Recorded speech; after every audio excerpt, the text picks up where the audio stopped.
ദൈവനാമത്തിന് മഹത്വമുണ്ടാകട്ടെ. ഈ അനുഗ്രഹിക്കപ്പെട്ട നല്ല പ്രഭാതത്തിനായി ദൈവത്തെ നന്ദിയോടെ സ്തുതിക്കുന്നു.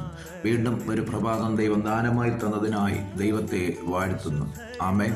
പ്രിയമുള്ളവരെ, ഒരു ദൈവവചനം വായിക്കുന്നു. യേശു പറഞ്ഞു, ഇന്ന് വരെ നിങ്ങൾ എൻ്റെ നാമത്തിൽ ഒന്നും അപേക്ഷിച്ചിട്ടില്ല. അപേക്ഷിപ്പിൻ, എന്നാൽ നിങ്ങളുടെ സന്തോഷം പൂർണ്ണമാകും വണ്ണം നിങ്ങൾക്ക് ലഭിക്കും. ആമേൻ. ഈ തിരുവചനത്താൽ ഒരു നിമിഷം പ്രാർത്ഥിക്കാം. പരിശുദ്ധനായ ദൈവമേ, സ്വർഗീയ പിതാവേ, അവിടുത്തെ പുത്രനായ യേശുവിൻ്റെ നാമത്തിൽ പ്രാർത്ഥിക്കുന്നു.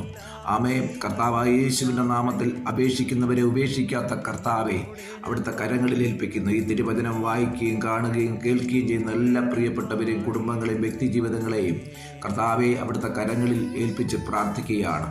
ആമേൻ. വായിച്ചു കേട്ട വചനം പോലെ ജീവിതത്തിൽ വലിയൊരു വിടുതൽ, വലിയൊരു സമാധാനം യേശുവിൻ്റെ നാമത്തിൽ ഉണ്ടാകട്ടെ.